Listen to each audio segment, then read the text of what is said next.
2500 4082722500।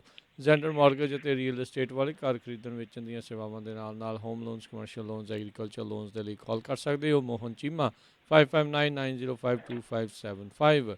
ਟੇਰਕੇਣਾ immigration ਲਾ firm, immigration ਦਾ ਹੋਵੇ ਕਿਸੇ ਵੀ ਤਰੀਕੇ ਦਾ ਕੰਮ, ਇਮੀਗ੍ਰੇਸ਼ਨ ਦੇ ਅਟਰਨੀ ਜੇ ਟੇਰਕੇਣਾ ਹੋਣਾ ਦੇ ਨਾਲ ਸੰਪਰਕ ਕਰੋ। ਕਾਲ 4159090503। ਨਾਲ ਹੀ Krishan Dhanota Yuba City, Baljinder Singh Nejar Woodland, GN tyre and Lubeworld, ਜਿਨ੍ਹਾਂ ਦੇ ਕੋਲੋਂ ਤੁਸੀਂ truck wash, oil change, air brake ਦਾ ਕੰਮ ਕਰਵਾ ਸਕਦੇ ਹੋ। ਨਵੇਂ ਪੁਰਾਣੇ ਟਾਇਰ ਵਾਜਿਬ ਕੀਮਤਾਂ 'ਤੇ ਖਰੀਦ ਸਕਦੇ ਹੋ। ਸੈਂਟਰਨੈਲਾ ਮੰਡੇਰਾ ਦੇ ਵਿੱਚ ਲੋਕੇਸ਼ਨ ਨੇ। ਕਾਲ ਕਰ ਸਕਦੇ ਹੋ Nimma Sahota 209 277 0113। West Coast truck driving school Fresno ਵਾਲੇ, ਜਿਹੜੇ ਕਿ ਤੁਹਾਨੂੰ ਟਰੱਕ ਦਾ ਲਾਇਸੈਂਸ ਵਧੀਆ ਸਿਖਲਾਈ ਦੇ ਕੇ ਘੱਟ ਸਮੇਂ ਦੇ ਵਿੱਚ ਲੈਣ 'ਚ ਸਹਾਇਤਾ ਕਰਦੇ ਨੇ। ਕਾਲ ਅਜੀਤ ਅਟਵਾਲ 559 374 4541 ਦੇ ਉੱਤੇ। ਅਤੇ ਪਰਮਜੀਤ ਕੌਰ ਰੰਗੀ ਵੈਕਾਵਿਲ। ਇਹਨਾਂ ਸਾਰਿਆਂ ਦਾ ਧੰਨਵਾਦ। ਜੇਕਰ ਤੁਸੀਂ ਜਾਂ ਕੋਈ ਹੋਰ ਕਾਰੋਬਾਰ ਵੀ ਇਸ ਪ੍ਰੋਗਰਾਮ ਨੂੰ ਸਪਾਂਸਰ ਕਰਨਾ ਚਾਹੁੰਦੇ ਹੋ, ਸੰਪਰਕ ਕਰ ਸਕਦੇ ਹੋ ਨੰਬਰ 408 722 7698 ਦੇ ਉੱਤੇ। ਅਤੇ ਮਿੰਟੂ ਜੀ, ਆਪਣੀ ਗੱਲਬਾਤ ਦਾ ਸਿਲਸਿਲਾ ਸ਼ੁਰੂ ਕਰਦੇ ਜਾਈਏ। ਲਵ ਜਿਹਾਦ ਦੇ ਨਾਂ ਦੇ ਉੱਤੇ ਤੜਵਾਇਆ ਹਿੰਦੂ ਕੁੜੀ ਦਾ ਵਿਆਹ ਚਰਚਾ ਦਾ ਹੁਣੇ ਵਿਸ਼ਾ ਬਣਿਆ। ਜੀ ਹਾਂਜੀ, ਦੇਖੋ ਜਿਹੜੇ ਵੱਡੇ ਲੀਡਰਾਂ ਨੇ ਵਿਆਹ ਕਰਵਾਏ ਆ ਉਹਨਾਂ ਨੂੰ ਤੇ ਕੁਝ ਵੀ ਨਹੀਂ ਕਹਿੰਦੇ। ਜਿਹੜੇ ਇਹਨਾਂ ਦੇ ਲੀਡਰਾਂ ਦੇ ਗਾਂ ਜਵਾਈ ਬਣੇ ਫਿਰਦੇ ਉਹਨਾਂ ਨੂੰ ਕੁਛ ਨਹੀਂ ਹੈ। ਸਧਾਰਨ ਘਰਾਂ ਵਾਲਿਆਂ ਨੂੰ ਵੀ ਘੇਰ ਲੈਂਦੇ ਆ। ਦੇਖੋ ਬੜੀ ਵੱਡੀ ਤਰਾਸਦੀ ਵਾਲੀ ਗੱਲ ਹੈ। ਵੈਸੇ ਜੇ ਤੁਸੀਂ ਵੇਖੋਗੇ ਨਾ, ਤੇ ਮੋਹਨ ਭਾਗਵਤ ਨੇ ਇੱਕ ਬਿਆਨ ਦਿੱਤਾ ਸੀਗਾ 4 ਕੁ ਦਿਨ ਪਹਿਲਾਂ ਕਿ ਸਾਡਾ ਸਾਰਿਆਂ ਦਾ DNA ਜਿਹੜਾ ਉਹ ਹਿੰਦੁਸਤਾਨੀ ਆ। ਫਿਰ ਇਸ ਤੋਂ ਇਲਾਵਾ ਆਖਿਆ ਸੀਗਾ ਕਿ ਜਿਹੜਾ ਕੋਈ ਇਹ ਗੱਲ ਕਹਿੰਦਾ ਵਾ ਕਿ ਇੱਥੇ ਮੁਸਲਮਾਨਾਂ ਨੂੰ ਨਹੀਂ ਰਹਿਣ ਦੇਣਾ, ਉਹ ਅਸਲ ਦੇ ਵਿੱਚ ਹਿੰਦੂ ਨਹੀਂ ਹੈ, ਹਿੰਦੂ ਤਵੀ ਦਾ ਹਾਮੀਦਾਰ ਨਹੀਂ ਹੈ। ਆਹ ਹੁਣ ਵੇਖ ਲਓ ਕੀ ਹੋਈ ਜਾਂਦਾ ਇਹਨਾਂ ਦਾ। ਉੱਠਿਆ ਇੱਥੇ ਇੱਕ ਲੁੱਚੜ ਜਿਹਾ ਸੀਗਾ ਮੈਂਬਰ ਪਾਰਲੀਮੈਂਟ, ਉਹ ਆਮਿਰ ਖਾਨ ਨੂੰ ਕਹਿੰਦਾ ਕਿ ਆਬਾਦੀ ਇਹੋ ਜਿਹੇ ਬੰਦਿਆਂ ਨੇ ਵਧਾ ਰੱਖੀ ਆ, ਇਹਨਾਂ ਨੂੰ ਤੇ ਆਂਡੇ ਵੇਚਣੇ ਚਾਹੀਦੇ ਆ। ਇਸ ਤਰ੍ਹਾਂ ਦੇ ਸ਼ਬਦ ਇਸਤੇਮਾਲ ਕਰੇ ਜਾਂਦੇ। ਤੇ ਹਾਂ, ਹੁਣ ਮੋਹਨ ਭਾਗਵਤ ਦੀਆਂ ਜਿਹੜੀਆਂ ਟਿੱਪਣੀਆਂ ਨੇ ਮੱਖਣ ਮਾਰ ਕੇ, ਉਹਨਾਂ ਦਾ ਜਲੂਸ ਕੱਢਣ ਵਾਲੀ ਗੱਲ ਹੈ ਨਾ। ਦਰਅਸਲ ਮਾਮਲਾ ਕੀ ਹੈ, ਦੇਖੋ ਲਵ ਜਹਾਦ ਪਹਿਲੀ ਗੱਲ ਤੇ ਹੈ ਹੀ ਨਹੀਂ ਹੈ।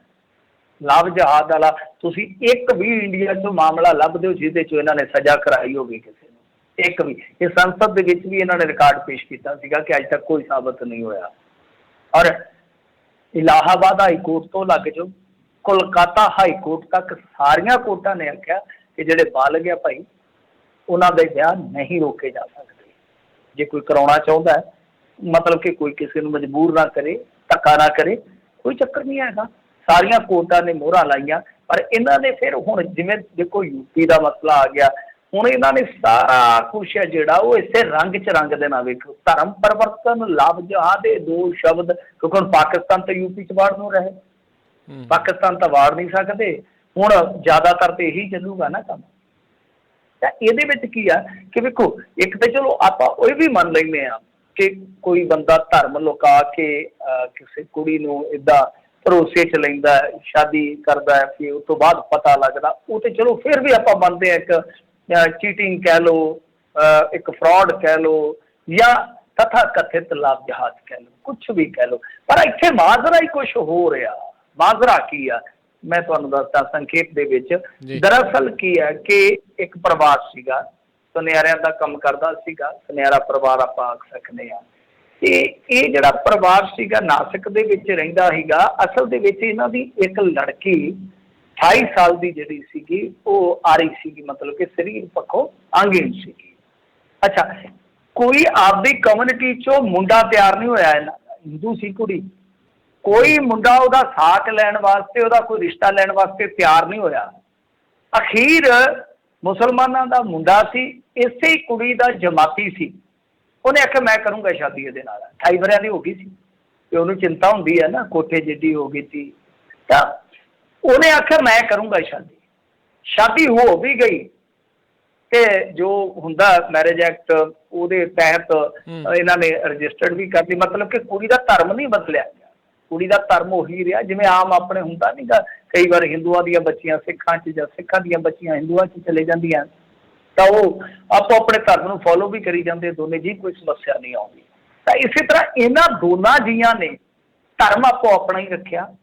ਮੈਰਿਜ ਰਜਿਸਟਰਡ ਹੋ ਗਈ, ਤੇ ਜਦੋਂ ਉਹਨਾਂ ਨੇ ਰਿਸੈਪਸ਼ਨ ਕਰਨੀ ਸੀ, ਅਗਲਾ ਖੁਸ਼ੀ ਤੇ ਕਰਦਾ ਨਾ ਬਾਪ ਰਿਸੈਪਸ਼ਨ ਵਗੈਰਾ, ਤੇ ਜਦੋਂ ਕਰਨ ਲੱਗੇ ਉਹ ਕਿਤੇ ਜਿਹੜਾ ਵਿਆਹ ਦਾ ਕਾਰਡ ਸੀ ਉਹ ਪੈ ਗਿਆ ਇੰਟਰਨੈਟ ਤੇ। ਅੱਜ ਕੱਲ੍ਹ ਤੁਹਾਨੂੰ ਪਤਾ ਹੈ ਇਹੋ ਜਿਹੇ ਲੋਕ, ਜਿਹੜੇ ਲੋਕ ਜਿਵੇਂ ਗੁਰਦਾਸ ਮਾਨ ਨੇ ਆਖਿਆ ਨਾ, ਆਪਣੇ ਸਿਰ ਦੀ ਚੁੰਨੀ ਸਾਂਭੀ ਜਾਂਦੀ, ਆਪਣੇ ਸਿਰ ਦੀ ਪੱਗ ਸਾਂਭੀ ਜਾਂਦੀ ਨਹੀਂ, ਤਾਂ ਉਹ ਲਿਆ ਕੇ ਬੁਰਾ ਮਨਾਉਂਦੇ ਸਿਰ ਤੋਂ ਲੱਥੀ ਚੁੰਨੀ ਦਾ। ਤੋ ਇਸ ਤਰ੍ਹਾਂ ਉਹ ਜਿਹੜਾ ਮਾਹੌਲ ਬਣਾ ਦਿੰਦੇ ਨੇ, ਉਹਦੇ ਵਿੱਚ ਕੀ ਹੋਇਆ ਕਿ ਮੁੰਡੇ ਦਾ ਨਾਂ ਤਾਂ ਹੁਣ ਲਿਖਿਆ ਹੀ ਜਾਣਾ ਸੀਗਾ, ਮੁਸਲਿਮ ਨਾਂ ਜ਼ਾਰਾ ਜੀ ਗੱਲ ਆ, ਸਾਫ਼ ਹੋ ਜਾਂਦਾ, ਪਤਾ ਲੱਗ ਜਾਂਦਾ, ਤੇ ਹਿੰਦੂ ਕੁੜੀ ਦਾ ਨਾਮ ਜ਼ਾਰਾ ਜੀ ਗੱਲ ਉਹਦਾ ਵੀ ਸਾਫ਼ ਹੋ ਜਾਣਾ ਸੀ। ਉਸ ਕਾਰਡ ਨੇ ਇੰਨਾ ਪੁਆੜਾ ਪਾਇਆ, ਇੰਨਾ ਪੁਆੜਾ ਪਾਇਆ ਕਿ ਇਹਨਾਂ ਦੀਆਂ ਜਥੇਬੰਦੀਆਂ ਵੀ ਐਕਟਿਵ ਹੋ ਗਈਆਂ। ਉਹ ਬਾਪ ਕੁੜੀ ਦਾ ਕਹਿੰਦਾ ਆ ਕਿ ਮੀਮ ਬਣਾ ਦਿੱਤੇ ਲੋਕਾਂ ਨੇ, ਸਾਡੇ ਤੇ ਦਬਾਅ ਮਤਲਬ ਕਿ ਪ੍ਰੈਸ਼ਰਾਈਜ਼ ਕੀਤਾ ਗਿਆ ਸਾਨੂੰ। ਫਿਰ ਇਸ ਤੋਂ ਇਲਾਵਾ ਕੁੜੀ ਤੇ ਫਬਤੀਆਂ ਕੱਸਣ ਲੱਗ ਪਏ, ਤੰਜ਼ਾਂ ਕੱਸਣ ਲੱਗ ਪਏ, ਉਹਦਾ ਮਜ਼ਾਕ ਉਡਾਉਣ ਲੱਗ ਪਏ। ਫਿਰ ਹਾਰ ਕੇ ਉਸ ਬਾਪ ਨੇ ਆਖਿਆ ਲਓ ਮੇਰੇ ਹੱਥ ਵੱਜੇ, ਮੈਂ ਕੁੜੀ ਦਾ ਸਾਕ ਹੀ ਤੋੜ ਦੇਣਾ, ਹੋਰ ਦੱਸੋ ਕੀ ਆਦੇ। ਆਹ ਹਾਲ ਆ ਇਸ ਮੁਲਕ ਦਾ ਕਿ ਦੇਖੋ ਰਿਸ਼ਤਾ ਜੁੜਿਆ ਮਸੀਂ ਕੁੜੀ ਦਾ, ਦੋਨੇ ਰਾਜੀ ਆ ਪਰਿਵਾਰ, ਕਿਸੇ ਕਿਸਮ ਦਾ ਕੋਈ ਦਬਾਅ ਨਹੀਂ, ਸਾਲਾਂ ਤੋਂ ਇੱਕ ਦੂਜੇ ਨੂੰ ਬੱਚੀ ਬੱਚਾ ਜਾਣਦੇ ਆ। ਪਰ ਉਹੀ ਕਿ ਹਿੰਦੂ ਦੀ ਧੀ ਮੁਸਲਮਾਨ ਦੇ ਘਰ ਨਹੀਂ ਜਾਣੀ ਚਾਹੀਦੀ, ਮੁਸਲਮਾਨ ਵੀ ਆ ਜਾਵੇ ਕੋਈ ਚੱਕਰ ਨਹੀਂ ਹੈ, ਤਾਂ ਸਾਰਾ ਕੁਛ ਚੱਲੀ ਜਾਂਦਾ ਹੈ ਨਾ। ਸੋ ਕਹਿਣ ਦਾ ਮਤਲਬ ਇਹ ਹੈ ਕਿ ਵੇਖੋ ਹੁਣ ਇਹ ਸਾਡੇ ਜਥੇਦਾਰ ਜੀ ਮੰਗ ਕਰਦੇ ਸੀ ਲਵ ਜਹਾਦ ਕਾਨੂੰਨ ਦੀ, ਆਹ ਹਾਲ ਹੈ ਇਹਨਾਂ ਦਾ। ਮੈਂ ਉਦੋਂ ਵੀ ਤੁਹਾਨੂੰ ਕਿਹਾ ਸੀਗਾ ਕਿ ਇਹੋ ਜਿਹੀਆਂ ਗੱਲਾਂ ਨਾ ਕਰੋ, ਇਹ ਤਾਂ ਸਿੱਧੇ ਤੌਰ ਤੇ ਤੁਸੀਂ ਉਹਨਾਂ ਦੇ ਹੱਕ ਦੇ ਵਿੱਚ ਭੁਗਤ ਰਹੇ ਹੋ ਇਸ ਤਰ੍ਹਾਂ ਦੀਆਂ ਗੱਲਾਂ ਕਰਕੇ। ਤਾਂ ਇਸ ਵੇਲੇ ਜੇ ਤੁਸੀਂ ਦੇਖੋਗੇ ਤਾਂ ਬਹੁਤ ਹੀ ਜ਼ਿਆਦਾ ਚਰਚਾ ਹੈ ਇਸ ਵੇਲੇ ਦਾ, ਕਿਉਂਕਿ ਬਹੁਤ ਸਾਰੇ ਲੋਕ ਜਿਹੜੇ ਹਿੰਦੂ ਮਜ਼ਹਬ ਦੇ ਵਿੱਚੋਂ ਆ, ਹਿੰਦੂ ਕਮਿਊਨਿਟੀ ਨਾਲ ਜਿਹੜੇ ਤਾਲੁਕ ਰੱਖਦੇ ਆ, ਉਹ ਵੀ ਵਿਰੋਧ ਕਰ ਰਿਹਾ ਕਿ ਇਹ ਤਾਂ ਦਰਅਸਲ ਗੱਲ ਗਲਤ ਆ ਕਿ ਜੇ ਤੁਹਾਨੂੰ ਐਡਾ ਹੀ ਇਹ ਲਵ ਜਹਾਦ ਦੇ ਨਾਲ ਖਾਣਾ ਆ, ਐਡੇ ਹੀ ਜ਼ਿਆਦਾ ਤੁਸੀਂ ਆਪਣੇ ਹਿੰਦੂ ਧਰਮ ਨੂੰ ਪਰਨਾਏ ਹੋ, ਤਾਂ ਕੁੜੀ ਦਾ ਕੋਈ ਸਾਕ ਲੈ ਲੈਂਦਾ ਉੱਠ ਕੇ। ਉਦੋਂ ਤਾਂ ਸਾਰੇ ਭੱਜ ਗਏ। ਅੱਜ ਜੇ ਕੋਈ ਅੱਗੇ ਆਇਆ, ਕੋਈ ਮੋਹ ਮੁਹੱਬਤ ਦੇ ਨਾਲ ਕਿਸੇ ਨੇ ਆਖਿਆ ਕਿ ਮੈਂ ਇਸ ਰਿਸ਼ਤੇ ਨੂੰ ਤੋੜ ਚਾੜਨਾ ਵਾ, ਤੇ ਅੱਜ ਤੁਸੀਂ ਟੰਗ ਅੜਾ ਦਿੱਤੀ ਹੈ। ਤਾਂ ਗੱਲ ਇਹੋ ਆ ਕਿ ਹਿੰਦੂ ਮੁਸਲਮ ਈਸਾਈ ਸਿੱਖ ਸਾਰੇ ਹੀ ਬਣੀ ਜਾ ਰਹੇ ਹੋ। ਕਿਸੇ ਨੇ ਆਖਿਆ ਸੀਗਾ ਨਾ कि अब तो मजहब कोई ऐसा भी चलाया जाए जिसमें इंसान को इंसान बनाया जाए। ਤਾਂ ਇਨਸਾਨ ਬਣ ਕੇ ਸੋਚਣ ਦੀ ਜ਼ਰੂਰਤ ਆ। ਕੋਈ ਕਹਿੰਦਾ DNA ਸਾਡਾ ਆਹ ਫਲਾਣਾ, ਮੈਂ ਤਾਂ ਕਹਿੰਦਾ ਕਿ ਸਭ ਤੋਂ ਪਹਿਲਾਂ ਤਾਂ ਇਨਸਾਨ ਹੀ ਸੀਗਾ ਨਾ ਬੰਦਾ। ਇਨਸਾਨ ਹੀ ਬਣ ਜਾਵੇ ਅੱਜ ਦੀ ਤਾਰੀਖ ਦੇ ਵਿੱਚ, ਉਹ ਇਨਸਾਨ ਬਣ ਕੇ ਸੋਚੇ, ਤਾਂ ਮੇਰੇ ਖਿਆਲ ਦੇ ਨਾਲ ਆਪ ਵੀ ਵਸੇ ਤੇ ਇਹੋ ਜਿਹੇ ਲੋਕਾਂ ਨੂੰ ਵੀ ਵਸਣ ਦੇਵੇ। ਜੀ ਜੀ ਅਗਲੀ ਮਿੰਟੂ ਜੀ ਆਪਾਂ ਜੇ ਗੱਲ ਕਰਦੇ ਜਾਈਏ ਤਾਂ ਕਹਿੰਦੇ ਦਿੱਲੀ ਵਿੱਚ ਰਾਹੁਲ ਤੇ ਪ੍ਰਸ਼ਾਂਤ ਕਿਸ਼ੋਰ ਕਹਿੰਦੇ ਮਿਲੇ ਆ, ਬੈਠੇ ਨੇ, ਪੰਜਾਬ ਬਾਰੇ ਹੋ ਸਕਦਾ ਆ ਫੈਸਲਾ। ਹਾਂਜੀ, ਅੱਜ ਕਾਫੀ ਚਰਚਾ ਰਹੀ ਹੈ। ਹਰੀਸ਼ ਰਾਵਤ ਨੇ ਸੰਕੇਤ ਦੇ ਦਿੱਤੇ ਆ, ਕਹਿੰਦਾ ਹੈ ਕਿ 1-2 ਦਿਨ ਦੀ ਉਡੀਕ ਆ, ਉਸ ਤੋਂ ਬਾਅਦ ਅੱਛੀ ਖਬਰ ਆਏਗੀ ਪੰਜਾਬ ਦੀ ਕਾਂਗਰਸ ਦੇ ਲਿਹਾਜ਼ ਨਾਲ। ਅੱਛੇ ਦਿਨ ਆਏਗੇ ਜਦੋਂ ਅੱਛੀ ਇੱਦਾਂ ਦੀ ਕੋਈ ਗੱਲ ਕਰਦਾ ਨਾ, ਤੇ ਪੈਟਰੋਲ ਪੰਪ ਦੇ ਉੱਤੇ ਜਿਹੜਾ ਰੇਟ ਲਿਖਿਆ ਹੁੰਦਾ ਹੈ ਤਾਂ ਉਹ ਵੇਖ ਕੇ ਬੰਦੇ ਨੂੰ ਨਾ ਗੁੱਸਾ ਬੜਾ ਚੜ੍ਹਦਾ, ਪਰ ਨਰਿੰਦਰ ਮੋਦੀ ਦੀ ਫੋਟੋ ਹੀ ਉਹਦੇ ਉੱਤੇ ਲੱਗੀ ਹੁੰਦੀ ਹੈ ਅੱਛੇ ਦਿਨ ਆਏਗੇ। ਖੈਰ, ਤਾਂ ਹੁਣ ਦੇਖੋ ਇਹਨਾਂ ਨੇ ਸਾਰਾ ਕਹਿੰਦੇ ਆ ਕਿ ਪਲਾਨ ਤਿਆਰ ਕਰ ਲਿਆ ਵਾ, ਕਿਉਂਕਿ ਇੰਡੀਅਨ ਐਕਸਪ੍ਰੈਸ ਦੇ ਵਿੱਚ ਇੱਕ ਲੰਮੀ ਚੌੜੀ ਵਾਰਤਾਲਾਪ ਲੱਗੀ ਸੀਗੀ, ਇੰਟਰਵਿਊ ਲੱਗੀ ਸੀਗੀ ਹਰੀਸ਼ ਰਾਵਤ ਦੀ, ਜਿਹਦੇ ਵਿੱਚ ਉਹਨੇ ਕਈ ਚੀਜ਼ਾਂ ਸਾਫ਼ ਕਰ ਦਿੱਤੀਆਂ ਸਨ। ਤੇ ਹੁਣ ਰਹਿ ਗਈ ਆ ਬਸ ਫਾਰਮੈਲਿਟੀ, ਤੇ ਫਾਰਮੈਲਿਟੀ ਤੋਂ ਪਹਿਲਾਂ ਅੱਜ ਪ੍ਰਸ਼ਾਂਤ ਕਿਸ਼ੋਰ ਤੇ ਰਾਹੁਲ ਗਾਂਧੀ ਜਿਹੜੇ ਆ ਉਹ ਮਿਲ ਬੈਠੇ ਆ। ਖੂਬ ਜਮੇਗਾ ਰੰਗ ਜਬ ਮਿਲ ਬੈਠੇਗੇ ਜੀ 3 ਦੀਵਾਨੇ। ਸੋ ਇੱਥੇ 3 ਦੀਵਾਨੇ ਹੀ ਸੀ ਮੇਰੇ ਖਿਆਲ ਦੇ ਨਾਲ, ਹਰੀਸ਼ ਰਾਵਤ ਵੀ ਸੀਗਾ, ਸ਼ਾਇਦ ਕੋਈ ਚੌਥਾ ਵੀ ਹੋ ਸਕਦਾ। ਤਾਂ ਇਹਨਾਂ ਨੇ ਜੋ ਮੰਥਨ ਕੀਤਾ, ਜੋ ਚਿੰਤਨ ਕੀਤਾ, ਇਹ ਸੁਭਾਵਿਕ ਜੀ ਗੱਲ ਆ, ਜੋ ਇਹਨਾਂ ਨੇ ਮੱਥਾ ਖਪਾਈ ਕੀਤੀ ਆ, ਉਹ ਇਸੇ ਕਰਕੇ ਹੀ ਹੈ ਕਿ ਹੁਣ ਪਲਾਨ ਤਾਂ ਤਿਆਰ ਹੈ, ਫਾਰਮੂਲਾ ਤਿਆਰ ਹੈ, ਉਹਨੂੰ ਲਾਗੂ ਕਿਸ ਤਰ੍ਹਾਂ ਕੀਤਾ ਜਾਵੇ। ਔਰ ਪ੍ਰਸ਼ਾਂਤ ਕਿਸ਼ੋਰ ਦਾ ਸ਼ਾਇਦ ਰੋਲ ਉਹਦੇ 'ਚ ਤੈਅ ਕੀਤਾ ਗਿਆ ਹੋਏਗਾ, ਕਿਉਂਕਿ ਰੋਲ ਸਿੱਧੂ ਦਾ ਵੀ ਤੈਅ ਆ, ਰੋਲ ਕੈਪਟਨ ਦਾ ਵੀ ਤੈਅ ਆ, ਰੋਲ ਰੀਸ਼ਫਲਿੰਗ ਦੇ ਤਹਿਤ ਜਿਹੜੇ ਚਿਹਰੇ ਆਉਣੇ ਆ ਜਾਂ ਜਾਣੇ ਆ ਉਹਨਾਂ ਦਾ ਵੀ ਤੈਅ ਹੋ ਗਿਆ। ਤੇ ਫਿਰ ਪ੍ਰਸ਼ਾਂਤ ਕਿਸ਼ੋਰ ਪਿੱਛੇ ਕਿਉਂ? ਕਿਉਂਕਿ ਇੱਥੇ ਬਹੁਤ ਫਰੇਬੀ ਜਿਹਾ ਇਨਸਾਨ ਹੈ ਨਾ, ਅੱਗੇ ਕਹਿ ਕੇ ਇੱਥੋਂ ਨਿਕਲ ਗਿਆ ਸੀ ਪੰਜਾਬ ਦੇ ਵਿੱਚੋਂ ਕਿ ਮੈਂ ਨਹੀਂ ਜੀ, ਮੈਂ ਤੇ ਇਹੋ ਜਿਹੇ ਕੰਮ 'ਚ ਆਉਣਾ ਹੀ ਨਹੀਂ ਦੁਬਾਰੇ। ਤੇ ਫਿਰ ਕੈਪਟਨ ਦੇ ਨਾਲ ਮੀਟਿੰਗ ਕਰ ਲਈ ਸੋ, ਤੇ ਹੁਣ ਰਾਹੁਲ ਗਾਂਧੀ ਨਾਲ ਕਰ ਲਈ ਆ। ਮਤਲਬ ਇਹ ਆ ਕਿ ਇਹ ਜਿਹੜੀਆਂ ਭਾਰਤਾਂ ਪੜ੍ਹਾ ਰਿਹਾ ਹੋਏਗਾ ਉਹ ਇਹ ਹੀ ਹੈ ਕਿ ਹੁਣ ਇਲੈਕਸ਼ਨ ਕਿੱਦਾਂ ਜਿੱਤਿਆ ਜਾਣਾ ਹੈ। ਸੋ ਇਸ ਕਰਕੇ ਸਾਰਾ ਕੁਝ ਸੈੱਟ ਆ। ਜੇ ਆਪਾਂ ਦੇਖੀਏ ਤਾਂ ਨਵਜੋਤ ਸਿੰਘ ਸਿੱਧੂ ਜਿਹਦੇ ਕਿਆਫੇ ਲੱਗ ਰਹੇ ਸੀਗੇ ਕਿ ਇਹ ਹੋ ਜੂਗਾ ਵਾਹ ਹੋ ਜੂਗਾ, ਉਹ ਵੀ 2 ਦਿਨਾਂ ਤੋਂ ਤੋਪ ਦਾ ਮੂੰਹ ਘੁਮਾ ਕੇ ਬਾਦਲ ਪਿੰਡ ਨੂੰ ਕਰੀ ਬੈਠਾ। ਉੱਥੋਂ ਵੀ ਸੰਕੇਤ ਇਹੋ ਮਿਲਦੇ ਆ ਕਿ ਮਾਮਲਾ ਜਿਹੜਾ ਉਹ ਸ਼ਾਂਤ ਹੋਣ ਜਾ ਰਿਹਾ। ਪਰ ਖਬਰਾਂ 2 ਨੇ, ਵੈਸੇ ਕੰਟਰਾਡਿਕਸ਼ਨ ਆ। ਕਈ ਮੀਡੀਆ ਅਦਾਰੇ ਜਿਹੜੇ ਆ ਉਹ ਇਹ ਗੱਲ ਕਹਿ ਰਹੇ ਆ ਕਿ ਨਵਜੋਤ ਸਿੰਘ ਸਿੱਧੂ ਨੂੰ ਪ੍ਰਚਾਰ ਕਮੇਟੀ 'ਚ ਵੱਡਾ ਅਹੁਦਾ ਦੇ ਦਿੱਤਾ ਜਾ ਸਕਦਾ ਹੈ, ਸਕਰੀਨਿੰਗ ਕਮੇਟੀ 'ਚ ਬਿਠਾਇਆ ਜਾ ਸਕਦਾ। ਪਰੰਤੂ ਅੱਜ ਕੁਛ ਮੀਡੀਆ ਹਾਊਸ ਇਹ ਗੱਲ ਕਹਿ ਰਹੇ ਆ ਕਿ ਥੋਕ ਕੇ ਕਹਿ ਰਹੇ ਆ ਕਿ ਅਸਲ ਦੇ ਵਿੱਚ ਸਿੱਧੂ ਪ੍ਰਧਾਨ ਬਣ ਜਾ ਰਿਹਾ ਜੀ। ਮਤਲਬ ਕਿ ਜਿਹੜੇ ਕਹਿੰਦੇ ਨਾ ਕਪਤਾਨ ਤੇ ਇੱਕ ਹੀ ਹੁੰਦਾ, ਉਹਨਾਂ ਦੀ ਹਿੱਕ ਤੇ ਮੂੰਹ ਗੱਲ ਆ ਰਿਹਾ। ਇਹ ਵੱਡੀ ਗੱਲ ਆ। ਨਾਲ 2 ਇਹਦੇ ਲਾਏ ਜਾ ਸਕਦੇ ਆ ਕਾਰਜਕਾਰੀ ਪ੍ਰਧਾਨ, ਜਿਨ੍ਹਾਂ ਨੂੰ ਆਪਾਂ ਕਹਿ ਲਈਏ ਉਹਦੇ ਵਿੱਚ ਵਾਈਸ ਪ੍ਰੈਜ਼ੀਡੈਂਟ ਕਹਿ ਲਓ, ਕੋਈ ਚੱਕਰ ਨਹੀਂ, ਕੋਈ ਦਿੱਕਤ ਨਹੀਂ, ਸ਼ਬਦਾਂ ਦਾ ਹੇਰਫੇਰੀ ਆ। ਤਾਂ ਉਹਦੇ ਵਿੱਚ ਕੀ ਆ ਕਿ ਇੱਕ ਦਲਿਤ ਚਿਹਰਾ ਹੋ ਸਕਦਾ, ਇੱਕ ਹਿੰਦੂ ਚਿਹਰਾ ਹੋ ਸਕਦਾ। ਅੱਛਾ, ਇਸ ਦੇ ਨਾਲ ਹੀ ਰੀਸ਼ਫਲਿੰਗ ਦੀ ਚਰਚਾ ਹੈ ਤੇ ਹਰੀਸ਼ ਰਾਵਤ ਨੇ ਉਹਦੇ ਬਾਰੇ ਜ਼ਰੂਰ ਸਾਫ਼ ਕੀਤਾ ਵਾ ਕਿ ਇੱਕ ਵਾਲਮੀਕ ਭਾਈਚਾਰੇ ਦੇ ਵਿੱਚੋਂ ਕੋਈ ਨੁਮਾਇੰਦਾ ਹੈ ਜਿਹੜਾ ਜਨਤਾ ਦਾ ਚੁਣਿਆ ਵਾ, ਉਹ ਬਿਠਾਇਆ ਜਾ ਸਕਦਾ ਹੈ। ਇਹਦਾ ਮਤਲਬ ਇਹ ਹੈ ਕਿ ਰਾਜਕੁਮਾਰ ਵੇਰਕਾ ਜਿਹੜੇ ਕਿ ਕੈਪਟਨ ਦੇ ਖਾਸ ਮੁਖਾਸ ਆ, ਹਾਈ ਕਮਾਨ ਦੇ ਵੀ ਚਹੇਤੇ ਆ, ਸ਼ਾਇਦ ਉਹ ਤੁਹਾਨੂੰ ਵੇਖਣ ਨੂੰ ਮਿਲ ਸਕਦੇ ਆ ਜਦੋਂ ਕੈਬਨਿਟ ਦੇ ਵਿੱਚ ਫੇਰ ਬਦਲ ਹੋਏਗਾ। ਪਰ ਕਿਉਂਕਿ ਪਰ ਬੜੇ ਲੱਗਦੇ ਆ ਨਾ, ਉੱਡਣ ਵਾਲੇ ਨਹੀਂ। ਜਦੋਂ ਕਾਂਗਰਸ ਦੀ ਗੱਲ ਚੱਲਦੀ ਹੈ ਨਾ, ਪਰੰਤੂ ਬਹੁਤ ਲੱਗਦੇ ਆ। ਪਰ ਨਾਲ ਹੀ ਇਹ ਖਬਰ ਆ ਗਈ ਕਿ ਇਹਨਾਂ ਦੇ ਕੁਝ ਬੰਦਿਆਂ ਨੂੰ ਮਤਲਬ ਕਿ ਉਹ ਲਾਭ ਤੇ ਹੋ ਜਾਂਦੀ ਹੈ ਨਾ ਕਿ ਲਓ ਭਾਈ ਤੁਹਾਨੂੰ ਹੁਣ ਗੱਡੀਆਂ ਲਾ ਦੇਣਾ, ਕਿਉਂਕਿ 5 ਬੰਦਿਆਂ ਨੂੰ ਦੱਸਦੇ ਆ ਫੋਨ ਕੀਤਾ ਗਿਆ ਆਲਾ ਕਮਾਨ ਵੱਲੋਂ ਅੱਜ 5 ਬੰਦਿਆਂ ਨੂੰ ਕਿ ਮਿੱਤਰੋ ਤਿਆਰ ਹੋ ਜਾਓ, ਜਾਂ ਹੋ ਸਕਦਾ ਉਹਨਾਂ ਨੇ ਕਿਹਾ ਹੋਵੇ ਕਿ ਤਿਆਰ ਹੋ ਜਾਓ ਪਰ ਤੁਹਾਡੀ ਕੁਰਸੀ ਜਿਹੜੀ ਹੈ ਉਹ ਛਡਾਉਣੀ ਆ, ਤੁਹਾਨੂੰ ਰੋਲ ਦੂਜਾ ਦਿੱਤਾ ਜਾਣਾ। ਪਰ ਇਹਦੇ ਵਿੱਚ ਜਿਹੜੀ ਵੱਡੀ ਗੱਲ ਨਿਕਲ ਰਹੀ ਆ ਉਹ ਇਹੋ ਆ ਕਿ ਕੁਝ ਚਿਹਰੇ ਕਹਿੰਦੇ ਆ ਕਿ ਜੇਕਰ ਅਸਤੀਫੇ ਸਾਥੋਂ ਲੈ ਜਾਂ ਸਾਨੂੰ ਕੀਤਾ ਤਾਂ ਫਿਰ ਅਸੀਂ ਵੀ ਕਿਤੇ ਨਾ ਕਿਤੇ ਸੁਰ ਬੁਲੰਦ ਕਰਾਂਗੇ ਬਗਾਵਤ ਵਾਲੇ, ਜਾਂ ਕਹਿ ਲਓ ਕਿ ਕਿਤੇ ਨਾ ਕਿਤੇ ਵਿਰੋਧ ਵਾਲੇ। ਐਸੀਆਂ ਵੀ ਖਬਰਾਂ ਦੇ ਵਿੱਚ, ਇਹ ਸਾਰੀਆਂ ਖਬਰਾਂ ਤਾਂ ਕੜਮਾਸ ਆ ਨਾ, ਤਾਂ ਕੜਮਾਸ ਦੇ ਵਿੱਚ ਐਸਾ ਵੀ ਇੱਕ ਪੱਖ ਨਿਕਲ ਰਿਹਾ ਕਿ ਕੁਝ ਚਿਹਰੇ ਜਿਹੜੇ ਆ ਕਿ ਉਹ ਛੱਡ ਕੇ ਜਾਣ ਨੂੰ ਤਿਆਰ ਨਹੀਂ, ਦਿਲ ਨਹੀਂ ਜਾਣ ਨੂੰ ਕਰਦਾ ਰੰਗਲੀ ਦੁਨੀਆ ਤੋਂ। ਤਾਂ ਸੁਣਿਆ ਹੀ ਨਾ ਕਿ ਕੁਰਸੀ ਛੱਡਣ ਨੂੰ ਵੀ ਜੀ ਨਹੀਂ ਕਰਦਾ। ਪਰ ਚਲੋ ਕੁਛ ਵੀ ਆ, ਇਹਨਾਂ ਦਾ ਨਿਬੜੇ ਸਹੀ, ਸਿੱਧੂ ਪ੍ਰਧਾਨ ਬਣ ਜਾਏ, ਨਾਲ ਕੋਈ ਹੋਰ 2 ਬਣ ਜਾਣ ਕਾਰਜਕਾਰੀ ਪ੍ਰਧਾਨ, ਕੋਈ ਇੱਧਰੋਂ ਆ ਜਾਵੇ ਕੋਈ ਉੱਧਰੋਂ ਆ ਜਾਵੇ, ਤੇ ਇਹਨਾਂ ਦਾ ਇਹ ਡਰਾਮਾ ਬੰਦ ਹੋਵੇ ਘੱਟੋ ਘੱਟ। ਅੱਜ ਤੱਕ ਖਬਰਾਂ ਦਾ ਸਪੇਸ ਹੈ ਨਾ ਕਿਸੇ ਮੁੱਦੇ ਨੂੰ ਮਿਲਣ ਲੱਗ ਜਾਏ, ਕਿਉਂਕਿ ਖੀਰ ਆਪਾਂ ਨੂੰ ਵੀ ਪਤਾ ਕਿ ਗੱਲ ਤੇ ਇਹ ਹੈ ਨਾ ਕਿ ਨੀਅਤ ਦੇ ਨਾਲ ਹੀ ਹੈ ਨਾ ਸਾਰਾ ਕੁਛ।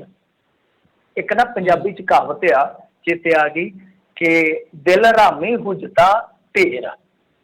ਪੁਰਾਣੇ ਬਜ਼ੁਰਗ ਆਂਦੇ ਹੁੰਦੇ ਸਨ ਕਿ ਮਤਲਬ ਕਿ ਜੇ ਮਨ ਹੀ ਹਰਾਮੀ ਆ ਤੇ ਫਿਰ ਭਾਵੇਂ 36 ਹੁੰਦੇ ਆ।